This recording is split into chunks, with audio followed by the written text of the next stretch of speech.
Hello and welcome to all the viewers out there. So guys, इस video की starting में ही एक आप सबके दिमाग से जो कंफ्यूजन है वो निकाल दूं। कई लोगों ने मुझे मेल्स एंड कमेंट्स में पूछा है क्या हमारे प्री बोर्ड के मार्क्स डिक्रीज होंगे।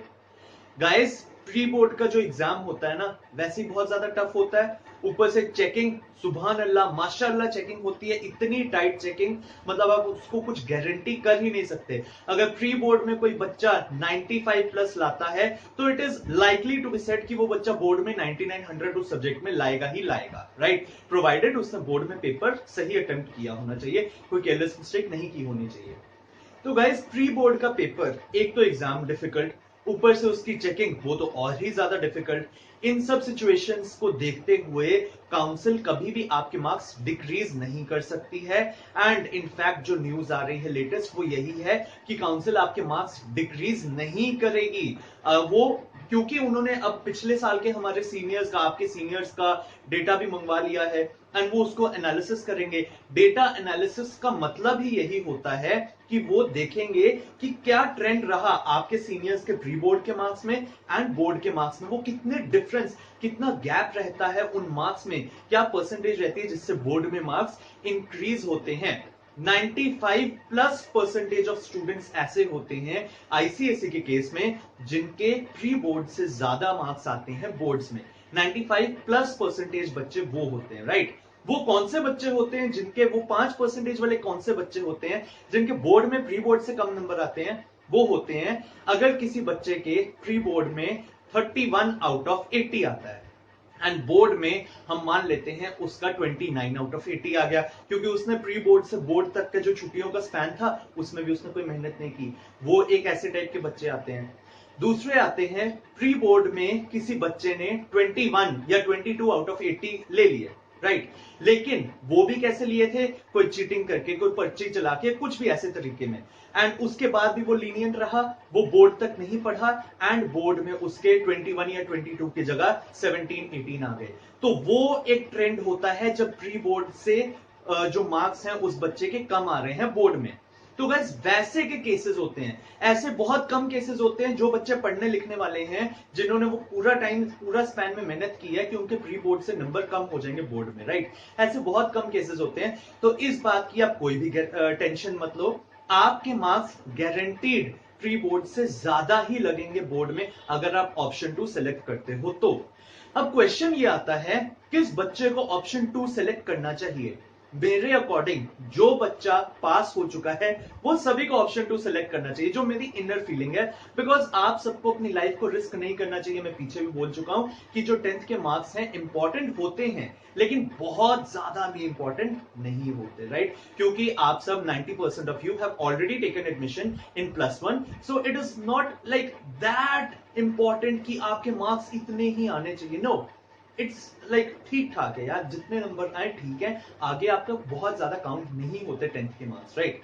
ओके, ये बात आप अपने सीनियर्स, अपने मम्मा पापा, अपने भाई बहन जो 10th ऑलरेडी दे चुके हैं उनसे पूछो। ये बात वेरीफाइड बात है। मैं खुद 10th का पेपर दे चुका हूं यार, +2 के एग्जाम्स दे चुका हूं, कॉलेजेस के काफी एग्जाम्स दे रहा हूं, तो मुझे ये बात पता है, राइट। अब एक बात है कि ऑप्शन 2 किस बच्चे को सिलेक्ट करना है।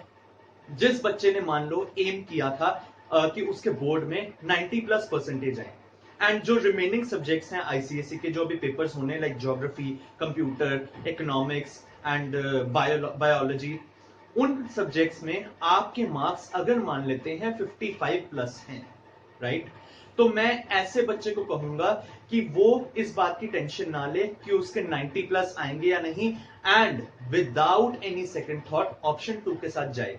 देखो, आपका एम था 90 प्लस लाने का, लेकिन अगर 85 टू 90 के बीच में भी रैंक कर जाओगे, that is also good enough, right. अब एक ऐसे कुछ केसेस आए थे जिसमें क्या था, कुछ बच्चों के कंप्यूटर में 90 प्लस 95 प्लस थे, लेकिन हिंदी या ज्योग्राफी में कम थे, लाइक किसी में 55 की लाइन में थे, किसी में 60s की लाइन में थे, राइट। तो उन बच्चों को भी मैंने कहा कि आप ऑप्शन 2 के साथ जाओ। ऐसा क्यों? ऐसा इसलिए क्योंकि अगर वो 3 सब्जेक्ट्स देखें, ज्योग्राफी, हिंदी एंड कंप्यूटर, या इकोनॉमिक्स कंप्यूटर की जगह, तो गाइस देखो क्या है कि आपके पास कंप्यूटर में 90 प्लस हैं, आपका बेस्ट 5 अल्टीमेटली काउंट होगा। तो बेस्ट 5 के लिए आपका एक इंग्लिश तो आएगा ही आएगा, साथ में आपका कंप्यूटर आ गया। इसके अलावा आपके पास अभी साइंस है, मैथ्स है, हिस्ट्री सिविक्स है, और बायो का जो मार्क्स हैं आपके, बायो के मार्क्स साइंस में मर्ज होने हैं, मतलब फिजिक्स केमिस्ट्री के साथ मर्ज होकर अल्टीमेटली साइंस में लगेगा। तो आपको इस चीज की कोई टेंशन लेने की जरूरत नहीं है। उन बच्चों को मैं फिर कहूंगा आप ऑप्शन 2 के साथ जा सकते हो।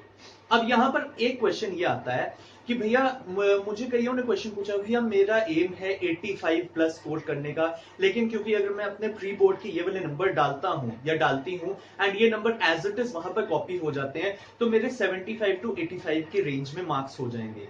आपको किसने ये बात कह दी? क्या आपको ऐसा लगता है कि आपने जो पहले बोर्ड के एग्जाम्स दिए हैं वो इतने खराब गए हैं? हाँ, अगर वो ही इतने खराब गए हैं तो अब इस बात की कैसे गारंटी लगा सकते हो कि जो आने वाले 3 एग्जाम है उसमें आप 100% मार्क्स ले आओगे? इनफैक्ट आप सबकी एफिशिएंसी अब कम हो चुकी है।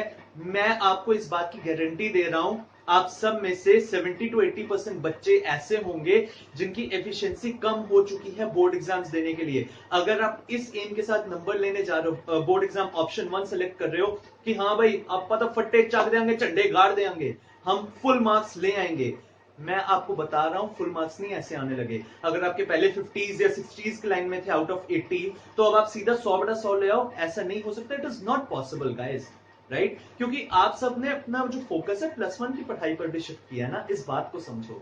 आपकी एफिशिएंसी 10th को लेके कम हो चुकी है, प्रेशर इतना ज्यादा है, बोर्ड का पेपर क्या गारंटी है कैसा पेपर आएगा? मे बी बहुत टफ आ जाए, मे बी बहुत लीनियंट भी आ जाए, बहुत इजी आ जाए, लेकिन कोई गारंटी नहीं है। तो गाइस मैं यही बोलूंगा कि हर वो बच्चा अपने उस एम को छोड़ दे कि मैंने इतने परसेंटेज लेने हैं, एंड अगर हर वो बच्चा सभी सब्जेक्ट्स में पास है, रिमेनिंग जो पेपर्स हैं, एंड उसे लगता है कि बोर्ड के जो बाकी के पेपर हो चुके हैं वो अच्छे गए हैं, तो वो ऑप्शन 2 के साथ ही जाए। आप में से ऑप्शन 1 में सिर्फ उसी को कहूंगा सिलेक्ट करे जो बच्चा फेल हुआ था, क्योंकि उसके पास अभी कोई और ऑप्शन नहीं बचता। लेकिन जो बच्चे पास हो चुके हैं, मैं फिर से आपको कहूंगा कि आपको ऑप्शन 2 के साथ जाना चाहिए। नो डाउट मैंने आप में से कईयों को ऑप्शन 1 भी बोला है, जैसे कईयों के मार्क्स से 40s 50s में सभी सब्जेक्ट्स में आउट ऑफ 80, तो मैंने कईयों को बोला ऑप्शन 1 आपके साथ बातचीत करके मेल पर, एंड मैंने डिटेल में काफी बच्चों के साथ बात की है। तो इस बात की टेंशन मत लेना कि मैंने ऐसी हवा में मार दिया तीर एंड आपको बोल दिया ऑप्शन 1 ऑप्शन 2, ऐसा कुछ नहीं किया।